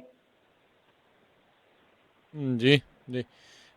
ਅਗਲੀ ਗੱਲ ਕਰ ਲਈਏ, ਜਿਹੜੇ ਡੋਮਿਨਿਕਾ ਆ ਉਸ ਦੀ ਅਦਾਲਤ ਨੇ ਮੇਹੁਲ ਜਿਹੜਾ ਚੌਕਸੀ ਉਸ ਨੂੰ ਜ਼ਮਾਨਤ ਦਿੱਤੀ। ਹਾਂਜੀ, ਜ਼ਮਾਨਤ ਇਹਨੂੰ ਮੈਡੀਕਲ ਗਰਾਊਂਡ ਤੇ ਮਿਲੀ ਆ। ਤੁਸੀਂ ਵੇਖਿਆ ਉਹਨਾਂ ਦੀਆਂ ਅੱਖਾਂ ਬੜੀਆਂ ਸਜਾਈਆਂ ਸੀ, ਜਿਵੇਂ ਫਿਲਮਾਂ 'ਚ ਨਹੀਂ ਕਈ ਵਾਰ ਘਸੁੰਨ ਮਾਰਿਆ ਹੁੰਦਾ ਤੇ ਗੁੰਡਿਆਂ ਦੀਆਂ ਅੱਖਾਂ ਲਾਲ ਜੀਆਂ ਹੋ ਜਾਂਦੀਆਂ ਨੇ, ਤੇ ਏਦਾਂ ਅੱਖ ਜੀ ਇਹਦੀ ਲਾਲ ਸੀ, ਤੁਰਿਆ ਇੱਥੋਂ ਜਾਂਦਾ ਨਹੀਂ ਸੀ, ਵੀਲ ਚੇਅਰ ਤੇ ਇਹਨੂੰ ਲੈ ਕੇ ਗਏ ਆ। ਵੈਸੇ ਦੇਖੋ ਰਮਾਂਸ ਤੇ ਪੂਰਾ ਕਰਦਾ ਸੀਗਾ, ਉੱਥੇ ਰਮਾਂਸ ਨਹੀਂ ਰਗੜਾਇਆ ਨਾ ਇਸ ਉਮਰ ਦੇ ਵਿੱਚ, ਤੇ ਉਦੋਂ ਤੇ ਫਿੱਟ ਫੈਟ ਸੀ ਪੂਰਾ। ਹੁਣ ਕਹਿੰਦਾ ਕਿ ਬਿਮਾਰ ਸ਼ੁਮਾਰ ਬਹੁਤ ਆ। ਅਸਲ ਦੇ ਵਿੱਚ ਦੇਖੋ ਜਿਹੜੀ ਹੋਈ ਕੁੱਟਮਾਰ ਤਾਂ ਆਪਾਂ ਨੂੰ ਸਾਫ਼ ਨਜ਼ਰ ਆ ਰਿਹਾ ਸੀ ਉਸ ਤਸਵੀਰ ਦੇ ਵਿੱਚ, ਕਿਉਂਕਿ ਅੱਖ ਜਿਹੜੀ ਉਹ ਲਾਲ ਸੀ, ਬੁਰਾ ਹਾਲ ਸੀਗਾ ਇਹਦਾ, ਖਰੋਚਾਂ ਖਰਾਚਾਂ ਜਿਹੜੀਆਂ ਆਈਆਂ ਨੇ। ਤਾਂ ਮੈਨੂੰ ਲੱਗਦਾ ਹੈ ਕਿ ਕਿਉਂਕਿ ਦੇਖੋ ਬਾਹਰਲੀਆਂ ਅਦਾਲਤਾਂ ਦਾ ਸਿਸਟਮ ਜਾਂ ਬਾਹਰਲੀ ਪੁਲਿਸਿੰਗ ਦਾ ਸਿਸਟਮ ਕੁਛ ਇਸੇ ਤਰ੍ਹਾਂ ਦਾ ਹੀ ਹੈ ਕਿ ਇਹੋ ਜਿਹੇ ਗਰਾਊਂਡ ਜਿਹੜੇ ਬੜੇ ਵੈਲਿਊਏਬਲ ਸਮਝੇ ਜਾਂਦੇ ਕਿਸੇ ਵੀ ਕੇਸ ਦੇ ਵਿੱਚ। ਤਾਂ ਖੈਰ ਮੈਡੀਕਲ ਆਧਾਰ 'ਤੇ ਇਹਨੂੰ ਨਾ ਸਿਰਫ ਜ਼ਮਾਨਤ ਮਿਲੀ ਆ, ਬਲਕਿ ਮੇਰੇ ਖਿਆਲ ਦੇ ਨਾਲ ਇਹਨੂੰ ਵਾਪਸ ਐਂਟੀਗੁਆ ਵੀ ਘੱਲ ਦਿੱਤਾ ਗਿਆ। ਤਾਂ ਉੱਥੋਂ ਦਾ ਇਹ ਨਾਗਰਿਕ ਹੈ। ਇਹਦਾ ਮਤਲਬ ਹੈ ਕਿ ਭਾਰਤ ਦੀ ਜਿਹੜੀ ਇਹਨੂੰ ਲਿਆਉਣ ਦੀ ਲੜਾਈ ਆ ਉਹ ਹੋਰ ਉਲਝੇਗੀ, ਕਿਉਂਕਿ ਉੱਥੇ ਵਾਪਸ ਚਲੇ ਗਿਆ, ਉਹਦੀ ਜਦ ਤੱਕ ਨਾਗਰਿਕਤਾ ਰੱਦ ਨਹੀਂ ਹੋਏਗੀ, ਕਿਉਂਕਿ ਸੰਧੀ ਤਾਂ ਹੈ ਹੀ ਨਹੀਂ ਇਹਨਾਂ ਦੇ ਨਾਲ, ਸਮਝਦੇ ਹੋ ਨਾ, ਸੰਧੀ ਹੈ ਨਹੀਂ ਗੀ ਤਾਂ ਪਹਿਲਾਂ ਨਾਗਰਿਕਤਾ ਰੱਦ ਹੋਏਗੀ, ਫਿਰ ਉਸ ਤੋਂ ਬਾਅਦ ਉਹਦੀ ਵਾਪਸੀ ਹੋਏਗੀ। ਇੱਕ ਤਰ੍ਹਾਂ ਨਾਲ ਇਹਨੂੰ ਵਕਤੀ ਤੌਰ 'ਤੇ ਰਾਹਤ ਕਹਿ ਸਕਦੇ ਆਪਾਂ। ਦੂਜੀ ਗੱਲ ਇਹ ਆ ਕਿ ਦੇਖੋ ਇਹ ਆਪਰੇਸ਼ਨ ਉਹਨੇ ਮੰਨਣ ਜਾਂ ਨਾ ਮੰਨਣ, ਹੈ ਤੇ ਡਵਾਲ ਵਾਲੀ ਟੀਮ ਦਾ ਸੀ ਕੰਮ।